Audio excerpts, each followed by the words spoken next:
આત્માને ઓળખા વિના રે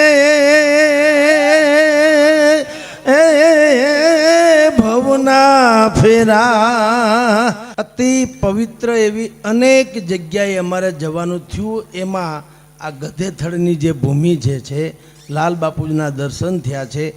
આત્માને આપણે ભજન તો આ લોકો એવું કહે, આત્માને ઓળખા વિના રે ભવના ફેરા નહીં મળે ને વગેરે વગેરે. પણ મેં લાલ બાપુમાં એ દર્શન કર્યા છે.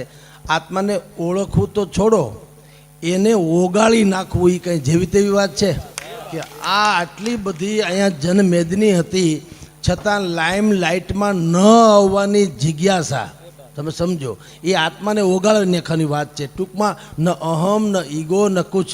અને તપસ્વીની જે ભૂમિ છે, તપશ્ચર્યા કરી છે, સાધક ને સિદ્ધ એ બંને જે છે બાપુ.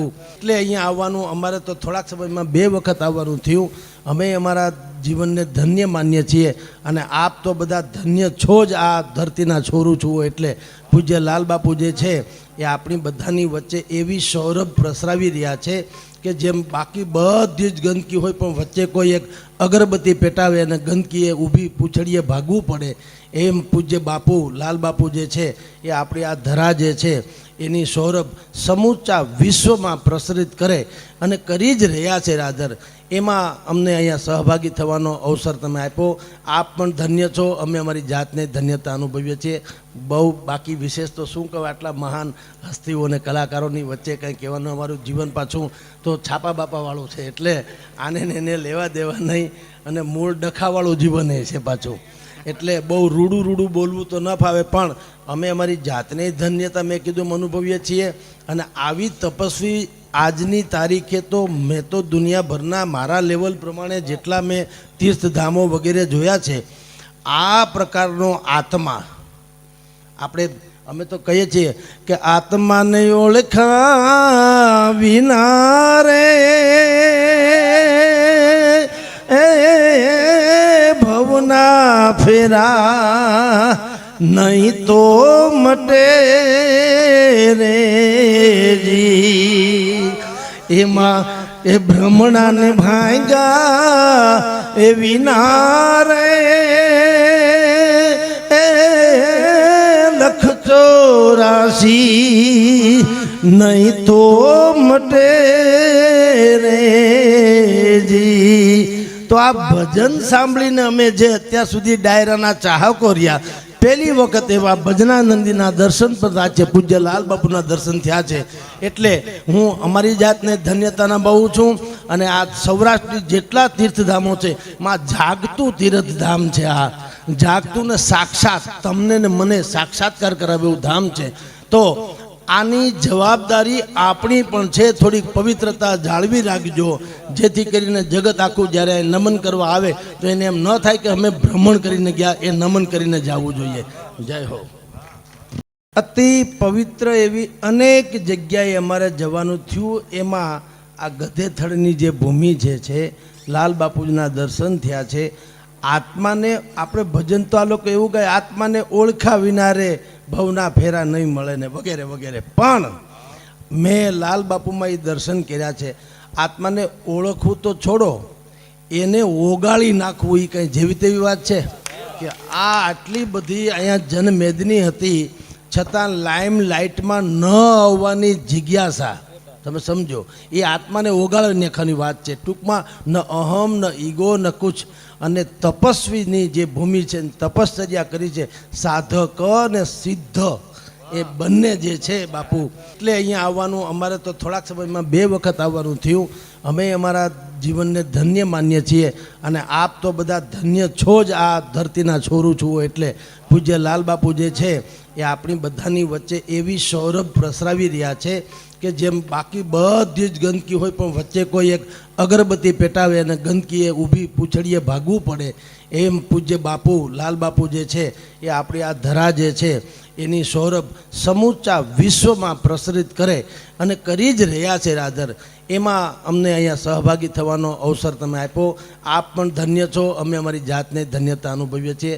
બહુ બાકી વિશેષ તો શું કહું, આટલા મહાન હસ્તીઓ અને કલાકારોની વચ્ચે કંઈ કહેવાનું અમારું જીવન પાછું તો છાપા બાપાવાળું છે, એટલે આને ને એને લેવા દેવા નહીં, અને મૂળ ડખાવાળું જીવન એ છે પાછું. એટલે બહુ રૂડું બોલવું તો ન ફાવે, પણ અમે અમારી જાતને ધન્યતા મેં કીધું અનુભવીએ છીએ.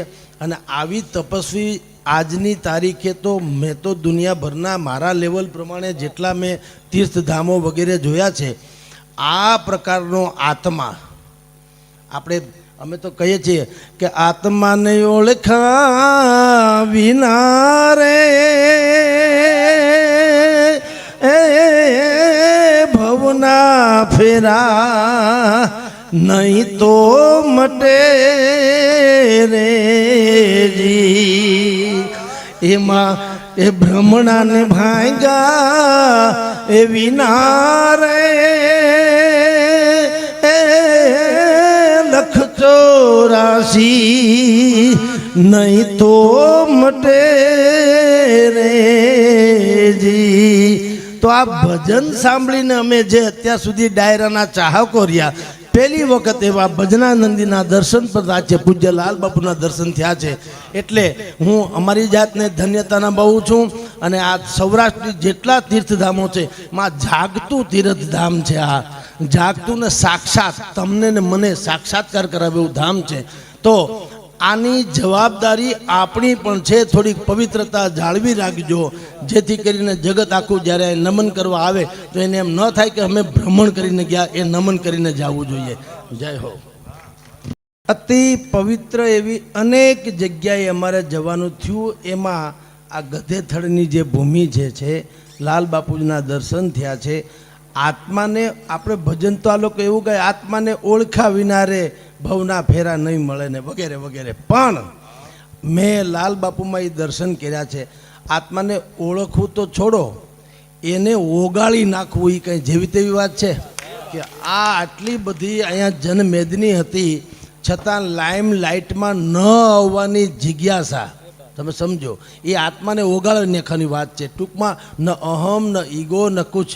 અને તપસ્વીની જે ભૂમિ છે, તપશ્ચર્યા કરી છે, સાધક અને સિદ્ધ એ બંને જે છે બાપુ, એટલે અહીંયા આવવાનું અમારે તો થોડાક સમયમાં 2 વખત આવવાનું થયું.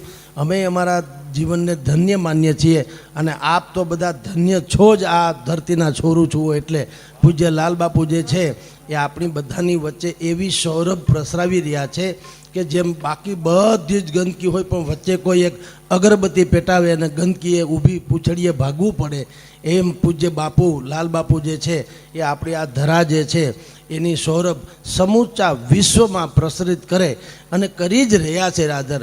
એમાં અમને અહીંયા સહભાગી થવાનો અવસર તમે આપ્યો. આપ પણ ધન્ય છો, અમે અમારી જાતને ધન્યતા અનુભવીએ છીએ.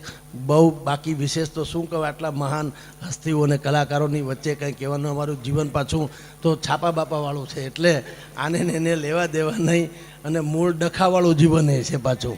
એટલે બહુ રૂડું બોલવું તો ન ફાવે, પણ અમે અમારી જાતને ધન્યતા મેં કીધું અનુભવીએ છીએ.